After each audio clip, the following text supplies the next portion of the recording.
Father Samuel had always been a devout man of God, unshaken by the mysteries and tales of the supernatural.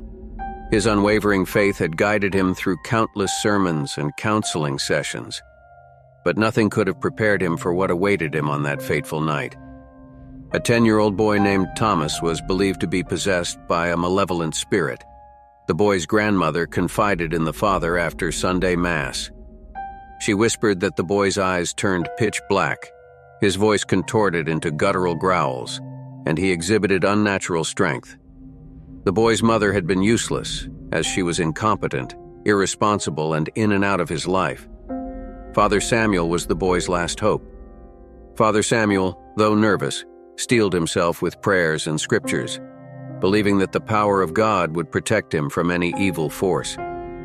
He arrived at the family's modest house, clutching a Bible in one hand and a vial of holy water in the other.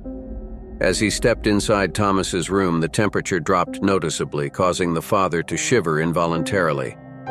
The boy, Thomas, sat in the middle of the room. His eyes followed the father's every move, and a menacing grin revealed bleeding gums. Father Samuel's heart wavered for a moment, but he reminded himself of his divine mission. "By the authority of Christ, I command you to reveal yourself," Father Samuel declared. He sprinkled holy water around the room, creating a protective barrier in his mind. Thomas hissed and snickered at every drop. The temperature plummeted further, and Father Samuel's breath hung in the air like frost.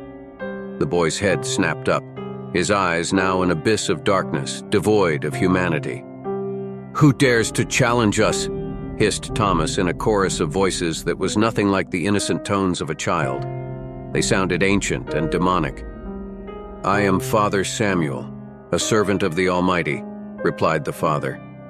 Laughter echoed through the room, a chilling sound that seemed to come from all directions at once. Father Samuel recited verses from the Bible, each word a barrier against the encroaching darkness. The boy's body contorted, limbs twisting at unnatural angles. Father Samuel could hear bones snapping, yet Thomas didn't seem to be in pain. "Your God cannot save you here, Father," the voices taunted. "We have witnessed the birth and death of stars, the fall of empires, and the suffering of countless souls. Your faith is but a flicker in the vast expanse of eternity." But the father's faith held firm. He reached deep into his well of courage and pressed on, his voice never wavering as he cast out prayers and commands.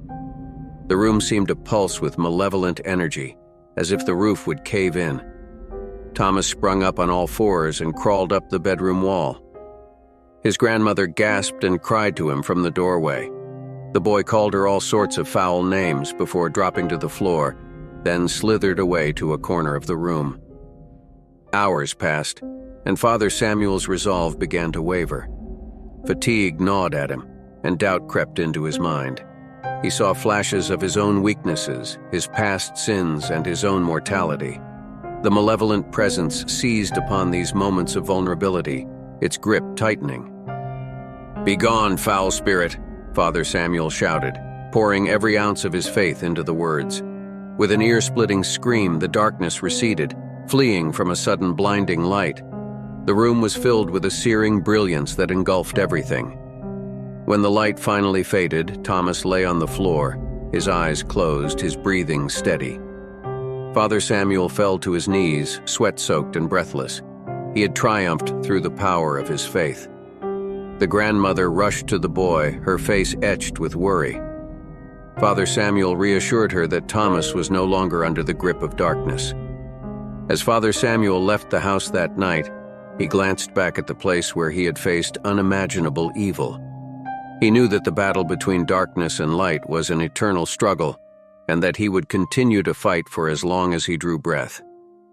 Little did he know that the malevolent force he had encountered was merely a whisper of a much greater, ancient evil. One that had tested his resolve but had yet to reveal its full, terrifying power. As Father Samuel lay in bed and stared at the ceiling, he was startled by movement outside the door. He heard the sound of hooves pacing back and forth on the hardwood floor. The father sat up, grabbed his crucifix, and then turned on the bedside table lamp. He demanded to know who was outside the bedroom door, but was met with silence. Suddenly the lamp turned off and the room went pitch black. Father Samuel clutched tightly onto the crucifix, his knuckles aching from strain. The door creaked open and a foul odor filled the room. Hooved feet slowly clopped towards the bed and stopped beside Father Samuel, who was paralyzed with fear and could not utter a sound to say a prayer. Though Father Samuel couldn't see anything in the room, the evil entity had a way of making itself known. It was the devil, the one they called Satan,